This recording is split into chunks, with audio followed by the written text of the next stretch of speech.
ચલો વિદ્યાર્થી મિત્રો 10 મુદ્દા વચાઈ ગયા પછી હવે પહેલા નંબરના મુદ્દાની વાત કરીએ। પહેલા નંબરના મુદ્દાનું નામ છે વસ્તી વૃદ્ધિનો ઊંચો દર।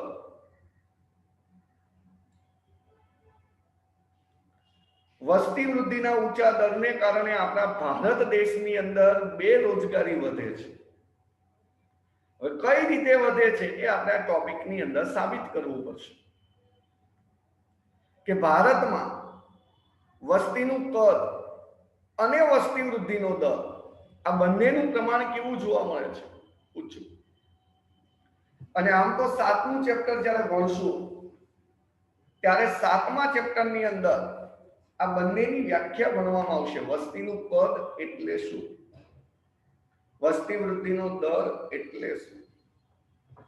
તો વ્યાખ્યાની અંદર ધ્યાન આપજો। પહેલું જ વસ્તીનું કદ એટલે શું? તો વસ્તીનું કદ એટલે દેશમાં દર વર્ષે વધતી વસ્તીને વસ્તીનું કદ કહે છે। દેશમાં દર વર્ષે વધતી વસ્તીને વસ્તીનું કદ કહેવામાં આવે છે। અને વસ્તી વૃદ્ધિનો દર એટલે શું? તો દેશમાં દર વર્ષે વધતી વસ્તીના વૃદ્ધિ દરને વસ્તી વૃદ્ધિનો દર કહે છે। અને એમાંય તમે જો ભારતમાં આઝાદી પછી વસ્તી ખૂબ જ ઝડપથી વધેલી છે। અને ખૂબ જ ઝડપથી વધેલી છે એટલે જ કે આ વસ્તી વિસ્ફોટ શબ્દ પણ વાપરી શકાય છે કે અતિશય વસ્તીમાં જે વધારો થાય એને વસ્તી વિસ્ફોટ કહેવાય। જેમ આપણે નહીં કે વિસ્ફોટ થયો એટલે નુકસાન વધારે થયું। તો એના આપણે આંકડા પણ તમને રજૂ કરીને આપ્યા છે કે 1951 ભારતની કુલ વસ્તી 36.1 કરોડ હતી। આંકડા બધા કરોડમાં આપેલા છે। અને બીજું આને આ જ આંકડા ફરીથી રિપીટ થશે 7મા ચેપ્ટરમાં। 1991 આ વસ્તી વધીને થઈ ગઈ 84.6 કરોડ। 2001 વસ્તી વધીને થઈ ગઈ 102.7 કરોડ। વિદ્યાર્થી મિત્રો અહીંયા 1951 થી લઈને 2001 એટલે 50 વર્ષ થાય। 51 થી લઈને 2001 કેટલા વર્ષ થાય? 50 વર્ષ થાય। અને આ 50 વર્ષની અંદર ભારતની કુલ વસ્તી તોલામાં 36.1 છે જે 102.7 થઈ। એટલે 0.7 અત્યારે કેલ્ક્યુલેશન ના લઈએ તો 36 થી લઈને 102 થાય એટલે એવું કહી શકાય લગભગ 50 વર્ષમાં 66 કરોડ જેટલી વસ્તી વધી। 66 કરોડ જેટલી વસ્તી વધી। જે આંકડો 2011 માં થઈ ગયો 121.02। વિદ્યાર્થી મિત્ર એક યાદ રાખજો 02 છે, ખાલી કોઈ બે ના લખે। હવે 121.02 હવે તમે જો 1951 થી 2011 એટલે કે 60 વર્ષનું આપણે કેલ્ક્યુલેશન લઈએ। 60 વર્ષનું કેલ્ક્યુલેશન તો 60 વર્ષમાં તમે જો વસ્તી જે છે એ 84 કરોડ જેટલી થઈ ગયેલી છે। 84 કરોડ જેટલી થઈ ગયેલી છે। અહીંયા તમે જો 60 વર્ષમાં 84 કરોડ વધી, 50 વર્ષમાં 66 કરોડ જેટલી વસ્તી વધી છે। વસ્તી આટલી બધી વધી છે એટલે આપણને એવું કીધું છે કે ભારતમાં જન્મદરની સરખામણીમાં મૃત્યુ દર ઘટ્યો છે કે મરવાવાળાનું પ્રમાણ ઘટી રહ્યું છે। મરવાવાળાનું પ્રમાણ શું થઈ રહ્યું છે? ઘટી રહ્યું છે। પરિણામે વસ્તી ઝડપથી વધે છે કે મરે ઓછા અને જન્મે જાજા એટલે વસ્તી ઝડપથી વધે।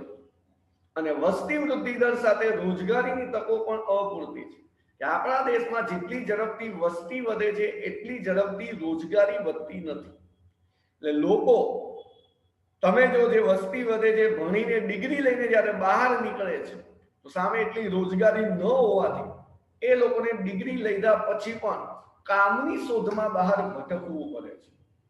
અને આપણા દેશમાં એક અંદાજ મુજબ ભારતમાં દર વર્ષે 1.7 કરોડ જેટલી વસ્તી વધે છે. આ યાદ રાખજો ખાસ કે ભારતમાં દર વર્ષે કેટલી વસ્તી વધે છે. તો 1.70 એટલે 7 કહી શકાય. 7 કરોડ જેટલી વસ્તી વધે છે, જે ઓસ્ટ્રેલિયા દેશની વસ્તી કરતા વધુ છે. વિચારો, એટલે ઓસ્ટ્રેલિયા દેશની ટોટલ વસ્તી જે છે 1.7 કરોડ કરતા ઓછી છે, અને આપણા ભારત દેશમાં દર વર્ષે આટલી વધે છે. એવું કહી શકાય આપણો ભારત દેશ દર વર્ષે એક ઓસ્ટ્રેલિયા દેશ ઉત્પન્ન કરે છે. આમ રોજગારીની અપૂરતી તકોને કારણે બેરોજગારી વધતી જાય છે, કારણ કે આપણા દેશમાં જોઈએ એવી રોજગારી નથી ને એના જ કારણે બેરોજગારી વધતી જાય છે. ચલો આગળ આપણે બીજો મુદ્દો કીધો છે રોજગારીની તકોનો અભાવ. કે તમે જો રોજગારીની તકોનો અભાવ, તો કોઈ પણ સમાજમાં આપણે એ ખબર છે રોજગારી જોઈએ એટલી ના હોય એટલે બેરોજગારી વધે વધે ને વધે છે. અને આપણો પ્રશ્ન જ છે બેરોજગારી કેમ વધે છે, એ આ પ્રશ્નમાં આપણે સાબિત કરવાનું છે. આ પ્રશ્નમાં એને શું કરવાનું છે? સાબિત કરવાનું છે કે કોઈ પણ સમાજમાં રોજગારીની તકોના સર્જનનો આધાર આર્થિક વિકાસ પર છે. યાદ રાખજો કે કોઈ પણ દેશ હોય, કોઈ પણ સમાજ હોય, બધા જ દેશને બધા જ સમાજની અંદર રોજગારીની તકોનો આધાર આર્થિક વિકાસ પર છે. અને આપણા દેશમાં આયોજન કાળ દરમિયાન, ચલો આયોજન કાળ શબ્દ આવે એટલે શરૂઆત યાદ કરવાની, આયોજનની શરૂઆત ક્યારે થઈ? તો આગળના બધા ચેપ્ટરો ભણ્યામાં ક્યાંક આપણે કેટલી વખત આ શબ્દનો ઉલ્લેખ કરેલો જ છે કે આયોજનની શરૂઆત આવો આવે એટલે યાદ રાખી જ લેવાનું 1951. યાદ રાખી લેજો ફરીથી, અને મોસ્ટ એમપી એમસીક્યુ છે કે આયોજનની શરૂઆત પૂછે તો 1951, અને આયોજન પંચ આવે તો 50.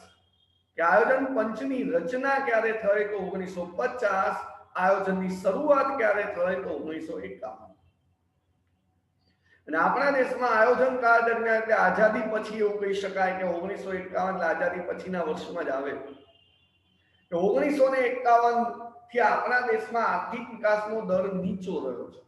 જોઈએ એવો આર્થિક વિકાસ આપણા દેશમાં વધ્યો નથી, એટલે જ આપણે કીધું આર્થિક વિકાસ જ્યાં સુધી આપણા દેશનો ના થાય ત્યાં સુધી રોજગારી વધી શકતી નથી.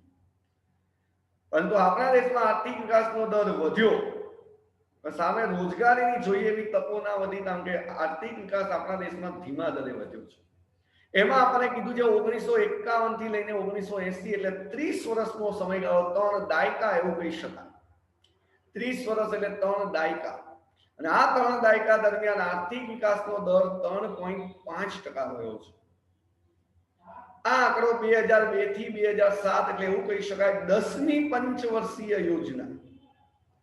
આ 10મી પંચવર્ષીય યોજનાનો સમયગાળો છે. 10મી પંચવર્ષીય યોજનામાં તમે જો આર્થિક વિકાસનો દર 7.6% થઈ ગયો, જે આંકડો 2007 થી 12 એટલે કહી શકાય 11મી પંચવર્ષીય યોજના, આ એનો સમયગાળો છે.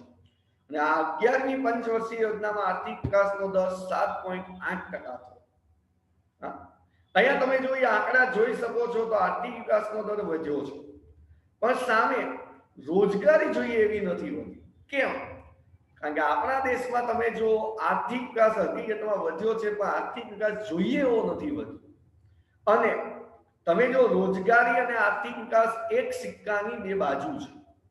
તમે સ્ટેટમાં ભણતા હશો, એક સિક્કો ઉલાળો સંભાવના ચેપ્ટરમાં હેડ અને ટેલ આવે, કે તમે સિક્કો ઉલાળ્યો અને હેડ આવ્યો એટલે સમજી લેવાનું ટેલ દબાઈ જાય એટલે દેખાય જ નહીં, અને ટેલ આવ્યો એટલે સમજી લેવાનું હેડ દબાઈ ગયું, હેડ દેખાય નહીં. એમ અહીંયા રોજગારી અને આર્થિક વિકાસ બંને એક સિક્કાની બે બાજુ છે. અહીંયા આપણને આર્થિક વિકાસ જો વધતો દેખાય છે, અને આર્થિક વિકાસ દેખાય છે એટલે સમજી લેવાનું રોજગારી દબાઈ ગઈ છે, એ નીચે ગઈ છે.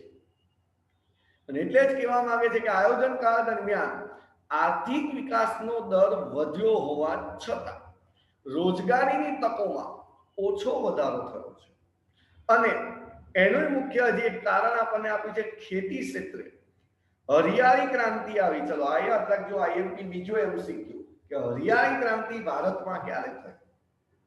હા યાદ રાખજો, મેં કીધું એમ કે ચોપડીમાં અંદરથી બનાવી પૂછશે. હવે કે હરિયાળી ક્રાંતિ ક્યારે થઈ? તો ભારતમાં હરિયાળી ક્રાંતિ થઈ 1966 થી. લખજો, ભારતમાં હરિયાળી ક્રાંતિ તો 1966 થી થઈ, પરંતુ તેનો લાભ, આજે હરિયાળી ક્રાંતિના જે લાભ જે છે એ લાભ અમુક વિસ્તાર અને મોટા ખેડૂતોને જ થયા છે. બધા ખેડૂતોને બધા વિસ્તારને હરિયાળી ક્રાંતિના લાભ નથી મળ્યા અને એના જ પરિણામે રોજગારીની તકો વધી નહીં અને રોજગારીમાં અપૂરતો વધારો થયો અને એના જ પરિણામે બેરોજગારીનું પ્રમાણ વધ્યું જ છે. આ બે મુદ્દા આપણા અહીંયા રૂડા અને રૂપાળા પૂરા થઈ ગયા. ચલો, બંને મુદ્દા ઝડપથી વાંચી નાખો, પછી આગળ ત્રીજા મુદ્દાની ડિસ્કસ. કામ તો ત્રીજો પહેલા ભણી લે પછી વાંચજો. ચાલો, ત્રીજું આપણને કીધું છે બચત અને મૂડી રોકાણનો નીચો દર. કે આપણા દેશમાં તમે જો બચત અને મૂડી રોકાણના નીચા દરને કારણે પણ બેરોજગારી વધે છે. કઈ રીતે? તો એ હવે આમાં સાબિત કર્યું કે ભારતમાં રાષ્ટ્રીય આવક વધી છે. યાદ કરો બીજું ચેપ્ટર. આપણા દેશમાં રાષ્ટ્રીય આવક વધવાનો દર, તો રાષ્ટ્રીય આવક વધવાનો દર 7.3% હતો. ભારત દેશમાં રાષ્ટ્રીય આવક 7.3% દરે વધે છે અને ચીનનો 7.3 હતો. પરંતુ આપણા દેશમાં વસ્તી જ એટલી બધી છે, આપણે જે પહેલો મુદ્દો ભણી ગયા, એના કારણે ભારતની માથાદીઠ આવક નીચી આવે છે. જે આપણે બીજા ચેપ્ટરમાં ભણ્યા હતા, યાદ આવે તો ભારતની માથાદીઠ આવક કેટલી ભણ્યા હતા આપણે બીજા ચેપ્ટરમાં? યાદ કરો તો, આમ મગજ ચલાવો તો હોય તો. ઘણા લોકો મગજ અત્યારે આ ટાઈમે શું કરતું હોય? નિંદ્રા અવસ્થામાં ચાલતું હોય. કેમ? કારણ કે અડધા લોકો તો હજી ઉઠ્યા જ હશે, અડધા લોકો હજી નિંદ્રા અવસ્થામાં હશે, ઘણા લોકોને તો આ સમય મગજ ચાલતું જ ના હોય. માથાદીઠ આવક આપણે ભણ્યા હતા $5,497. રૂપિયો નહીં, એ યાદ રાખજો. તમે જો અહીંયા ભારતની માથાદીઠ આવક બીજા દેશો કરતા નીચી છે અને આ માથાદીઠ આવક નીચી હોવાને કારણે બચત કેવી થાય? ઓછી. આપણને બધાને ખબર, આવક નીચી, બચત ઓછી. બચત ઓછી તો ખેતી, ઉદ્યોગ અને સેવામાં ઇન્વેસ્ટ, મૂડી રોકાણ કેવું? ઓછું. મૂડી રોકાણ ઓછું તો નવી રોજગારીની તકોનું સર્જન થશે નહીં. અને નવી રોજગારી નહીં વધે તો સામે વસ્તી તો વધે જ છે, બેરોજગારી વધશે. ચલો, આગળ ચોથો મુદ્દો, મૂડી પ્રધાન ઉત્પાદન પદ્ધતિ. તો ઉત્પાદન પદ્ધતિ બે પ્રકારની છે. ઉત્પાદન પદ્ધતિ બે પ્રકારની છે, મૂડી પ્રધાન ઉત્પાદન પદ્ધતિ અને શ્રમ પ્રધાન ઉત્પાદન પદ્ધતિ. જો કદાચ વ્યાખ્યામાં આવો પ્રશ્ન પૂછે એમસીક્યુ અથવા એસક્યુ માં કે મૂડી પ્રધાન ઉત્પાદન પદ્ધતિ એટલે શું, તો યાદ રાખજો વ્યાખ્યા કે જે ઉત્પાદન પદ્ધતિમાં યંત્રો, ઓજારો, સાધનો એટલે કે મૂડીનો ઉપયોગ વધુ થતો હોય તો તેવી ઉત્પાદન પદ્ધતિને મૂડી પ્રધાન ઉત્પાદન પદ્ધતિ કહે છે. શ્રમ પ્રધાન ઉત્પાદન પદ્ધતિ, તો જે ઉત્પાદન પદ્ધતિમાં શ્રમ એટલે કે શ્રમિક એટલે કે શ્રમ નો ઉપયોગ વધારે થતો હોય, એટલે કે મૂડીનો ઉપયોગ ઓછો થતો હોય, તો એને શ્રમ પ્રધાન ઉત્પાદન પદ્ધતિ કહે છે. અને આપણે પહેલા મુદ્દામાં ભણીને જ ભારતમાં વસ્તી ખૂબ જ ઝડપથી વધે છે. વસ્તી વધે એટલે આપણને ખબર પડી જ જવી જોઈએ શ્રમ વધે છે. ભારતની અંદર મૂડીની શું છે? તો અછત છે. પૈસા લોકો પાસે ઓછા છે, વસ્તી વધારે છે. મૂડીની અછત છે અને શ્રમની છત છે. છત એટલે જરૂર કરતા શ્રમિકો વધારે છે. આ યાદ રાખજો, છત એટલે જરૂર કરતા વધારે, અછત એટલે તંગી. કે મૂડીની તંગી છે અને શ્રમિકો વધારે છે, તો ભાઈ આપણા ભારત દેશમાં ત્યાં શ્રમ પ્રધાન ઉત્પાદન પદ્ધતિ જ વધુ અનુકૂળ છે. પરંતુ આપણા ભારત દેશની અંદર બીજી પંચવર્ષીય યોજના, ચલો બીજી પંચવર્ષીય યોજનાનો સમયગાળો તો 1956 થી 1961. અને આ બીજી પંચવર્ષીય યોજનાથી આપણા દેશની અંદર વિકાસની નીતિ અપનાવાઈ છે. કઈ નીતિ અપનાવી છે? વિકાસની. પણ કયા વિકાસની? તો ઉદ્યોગોના જ વિકાસની. અને આ બીજી પંચવર્ષીય યોજનાથી 12મી પંચવર્ષીય યોજના પરિપૂર્ણ થઈ. અને હાલમાં વિદ્યાર્થી મિત્રો યાદ રાખજો, 13મી પંચવર્ષીય યોજના શરૂ છે. 13મી પંચવર્ષીય યોજના શરૂ છે. અને આ 13મી પંચવર્ષીય યોજના સુધી ભારતની અંદર મૂડી પ્રધાન ઉત્પાદન પદ્ધતિને જ વધારે મહત્વ આપવામાં આવ્યું છે, જેના પરિણામે રોજગારીમાં ધીમા દરે વધારો થાય છે. અને તેથી બેરોજગારીના અભ્યાસ માટે આ એક માર્ક્સનો પાછો પ્રશ્ન આવે કે બેરોજગારીના અભ્યાસ માટે કોની રચના થઈ છે? તો આપણે ક્યાંક આગળ કીધું હતું ભગવતી સમિતિ, અને ત્યાં મેં કીધું કે એક વેંકટ રામન સમિતિ. પહેલું આવે ભગવતી સમિતિ, પછી જ આવે વેંકટ રામન સમિતિ. રામન જો ભૂલમાં અહીંયા સમન લખેલું છે, રામન સમિતિ. આ બંને સમિતિએ આ બેરોજગારી જે વધે છે એ માટે યાંત્રિકરણનો વિરોધ કર્યો કે ભારતમાં જે યંત્રોનો ઉપયોગ વધી રહ્યો છે એ વધવો ન જોઈએ. કારણ કે એક યંત્ર તમે જો 10 શ્રમિકોનું કામ કરતું હોય તો એ યંત્રથી 10 લોકો બેરોજગાર બને છે. કારણ કે ખેતી ઉદ્યોગ ક્ષેત્રમાં વધુ ને વધુ જેટલા યંત્રો અપનાવવામાં આવે છે એના જ કારણે બેરોજગારી વધે છે. ચલો આગળ કીધું છે વ્યવસાયિક શિક્ષણનું નીચું પ્રમાણ, કે ભારતમાં શિક્ષિતોની વધતી જતી બેરોજગારીનું મુખ્ય કારણ છે ખામીયુક્ત શિક્ષણ પદ્ધતિ. અત્યારે તમે બધા જ ભણો છો, તમે કહેતા હશો સાહેબ આપણે 12 કોમર્સમાં મેઇન સબ્જેક્ટ એકાઉન્ટ છે. તો મેઇન સબ્જેક્ટ એકાઉન્ટ છે તો તમે યાદ કરો 12મા પછી કઈ ડિગ્રીમાં એકાઉન્ટ વધારે કામમાં આવશે? તો માત્ર 2 ડિગ્રી એવી છે જ્યાં તમારે એકાઉન્ટ આવવાનું, બાકી બધી ડિગ્રીમાં એકાઉન્ટ વયું જવાનું. હવે મેઇન સબ્જેક્ટ કોમર્સમાં એકાઉન્ટ છે તો વિચારો 2 ડિગ્રીમાં કોમર્સ એકાઉન્ટ છે, અને એક છે સીએ અને એક છે બીકોમ. સીએ જેને કરવું હોય તો તમારા માટે એકાઉન્ટ મેઇન સબ્જેક્ટ તમારે કામનો. અત્યારે તમે એકાઉન્ટમાં જોરદાર મહેનત કરતા હોય તો ત્યાં સીએ કરવું હોય તો જ કામનું છે, અને કા બીકોમ કરવું હોય. અને બીકોમમાં તો બધા વિષય આવવા જે આપણે 12માં આવે છે એ વિષય પાછા ત્યાં બધા રિપીટ થવાના છે. હા, બાકી તમે જો ડિગ્રી વાઇઝ બધા જ વિષય તમારા વેચાઈ જાય છે. ડિગ્રી વાઇઝ બધા વિષય વેચાય છે. ધારો કે તમારામાંથી કોઈને ઈચ્છા છે કે સાહેબ મારે તો બીબીએ કરવું છે. હવે બીબીએ કરવું હોય તો તમારે મેઇન સબ્જેક્ટ ત્યાં બીએ આવી જશે. બીએ માં તમે હલકું ભણતા ના હોય ત્યાં બીબીએ ક્યાંથી તમે કરી શકશો? સિમ્પલ વસ્તુ, આ લોજિક વિચારવા જેવું છે. ઘણા લોકોની ઈચ્છા હોય સાહેબ મારે સીએસ કરવું છે. સીએસ કરવું છે તમારો ત્યાં મેઇન સબ્જેક્ટ આવશે એસપી. તો એસપી માં તો ભણતા જ નહીં આપણે, તો તમે ત્યાં સીએસ પાસ થઈ શકશો? આ થોડું લોજિક દોરાવો. હા, ઘણા લોકોની ઈચ્છા છે સાહેબ મારે બીસીએ કરવું છે. બીસીએ કરવું એટલે મેઇન સબ્જેક્ટ તમારે કોમ્પ્યુટર ઉપર આવી જાય. કોમ્પ્યુટર વિષય તો આપણે છે જ નહીં. આ ડિગ્રી વાઇઝ વિષય વાઇઝ ડિગ્રીઓ વેચાયેલી છે. સ્ટેટ તમારે ક્યાંય કામમાં નહીં આવે. આ ખાલી કદાચ બીકોમ કરશો તો એક આવશે, પછી સ્ટેટ એટલે પતી ગયું. 12મું છેલ્લું તમારું સ્ટેટ. તોય તમે જો સ્ટેટમાં તૈયારી જોરદાર કરતા, ઘણા લોકોએ સ્ટેટનું એકાઉન્ટનું અલગથી ટ્યુશન રખાયું હશે. જે વિષય હવે કદાચ કોઈને હવે 12મા પછી ગવર્મેન્ટની નોકરીની તૈયારી કરવી, બેન્કિંગની કે યુપીએસસી જીપીએસસી, તો આ બધી જગ્યાએ આપણું ઇકોનોમિક્સ કામમાં આવશે, ઇંગ્લિશ કામમાં આવશે, ગુજરાતી કામમાં આવશે. આ 3 વિષય તમારે ગવર્મેન્ટ એક્ઝામ જે પણ દેવી છે કોઈ પણ લાઈનની, તો 3 સબ્જેક્ટ ત્યાં તમારા આવશે. તમે એને મહત્વ આપો છો? મેં કીધું એમ સ્ટેટ એટલે તમારો છેલ્લું પતી ગયું. ખાલી બીકોમમાં હવે સ્ટેટ આવશે, બાકી સ્ટેટ ક્યાંય કામમાં નહીં આવે. તો તમે જો સ્ટેટનું ટ્યુશન રખાવે, લોકો એક્સ્ટ્રા ક્લાસ જાય.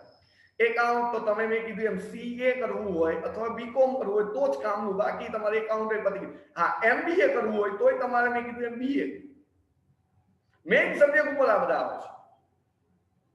આપણા ભારત દેશની અંદર શિક્ષિતોની વધતી જતી બેરોજગારીનું મુખ્ય કારણ છે ખામીયુક્ત શિક્ષણ પદ્ધતિ.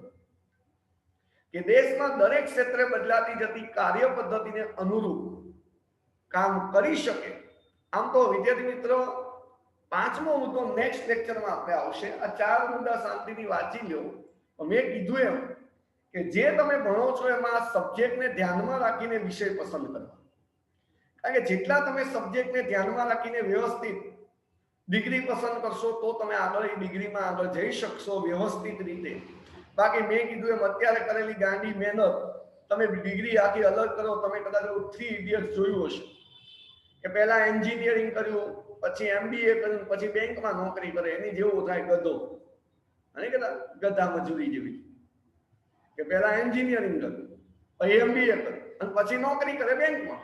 બેમાંથી એક ડિગ્રી સાથે બેંકને લેવા દેવા નહીં. બરાબર? તમે આ ખાસ જોજો, કારણ કે લોકો અત્યારે નોલેજ વગરનું ભણતા હોય પણ ખબર નહીં હોતી શું કઈ રીતે ડિગ્રી લેવાની, કઈ ડિગ્રીમાં શું હોય છે.